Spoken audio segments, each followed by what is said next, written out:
서울대학교에서 일하던 50대 청소노동자가 휴게실에서 숨진 채 발견됐습니다. 과도한 업무에 관리자의 갑질이 심했다는 게 동료들의 주장인데 하나씩 들어보니까 상식적으로 이해가 안 되는 일들이 적지 않았습니다. 정지주 기자입니다. 받은 점수가 100점 만점에 30점입니다. 자, 이게 무슨 시험이냐면요. 서울대 청소노동자들이 지난달 초에 봤다는 쪽지 시험입니다. 앞 페이지 다 틀렸습니다. 전멸이죠. 조직이 언제 개관했냐는 질문부터 특정 건물이 몇 년도에 지어졌는지도 묻습니다. 기숙사 관리팀장이 새로 부임하면서 청소노동자 14명을 대상으로 치른 시험이라는데 청소 업무와 도대체 무슨 관련이 있을까요? 예고 없이 갑자기 시험을 했습니다. 다음 상황문을 한자로 쓰시오, 영어로 쓰시오. 동료 한 분은 점수가 공개되어 동료를 앞에서 창피를 당했습니다. 갑작스러움에 저희들은 당황스럽고 자괴감을 느꼈습니다. 이번에는 회의 공고입니다. 3시 반에 회의를 한다는 건데 드레스 코드, 그러니까 복장 규정이 있었습니다. 일단 남성은요, 구두를 신고 정장을 입고 여성은 최대한 멋진 모습으로 참석을 하라고 돼 있는데요. 저희는 근무 중이라 최대한 깔끔하게 입고 참석하였습니다. 대로 수첩을 챙기지 않았다고 마이너스 한 점을 받았습니다.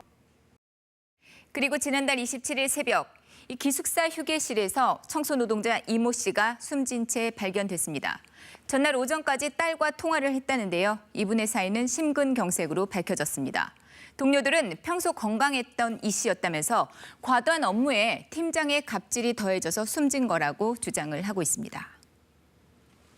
숨진 이 씨는 2019년부터 기숙사 4층 건물의 화장실과 샤워실 그리고 쓰레기 처리를 맡아왔다는데요. 엘리베이터도 없는 낡은 건물이었다죠. 얼마나 힘들었을지 짐작이 가는 대목입니다. 대한봉투 봉투가 많게는 6개 내지 7개 정도가 나오고 코로나라고 하면 뭐 일할 게 더 없겠지라고 생각할 수 있지만 비대면 수업 이런 거 하지 않습니까? 그러면 기숙사에 머무는 시간이 훨씬 많아진 거죠. 서울대 청소노동자와 학생들은 학교 측의 진상 규명을 촉구하면서 총장에게 항의 서한을 전달했습니다.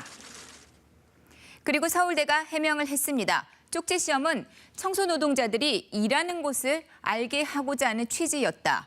그리고 회의 때 정장을 입으라고 한 것은 끝나고 바로 퇴근을 하라는 취지라는데 이 해명 납득할 수 있는 분이 과연 얼마나 될까요?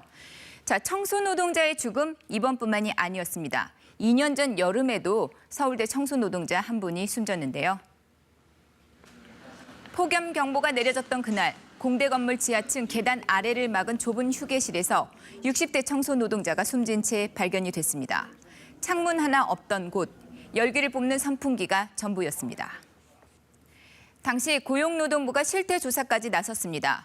에어컨 설치가 확대되기는 했습니다마는 휴게실 환경은 여전히 열악하기만 합니다. 정말 쉬라고 만들었을까 싶은 그 휴게실에서 청소노동자 한 명이 또 그렇게 숨졌습니다. 청소노동자들이 화장실에서 식사하지 않도록 휴게 공간을 보장해달라. 얼마 전 올라온 청와대 국민청원인데요. 청소노동자들의 열악한 환경은 일이 생길 때마다 간헐적으로 지적이 돼 왔다. 하루 이틀 분노하고 슬퍼하다 흩어지는 것 이상의 논의가 있어야 한다고 호소를 했습니다.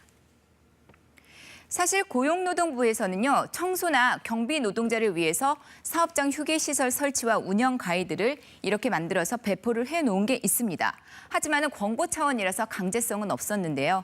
자, 이런 가운데 사업장 내 휴게시설 설치 의무화를 담은 관련법 개정안이 지난달 말 국회 환경노동위원회를 통과를 했습니다. KBS 뉴스 정지주입니다.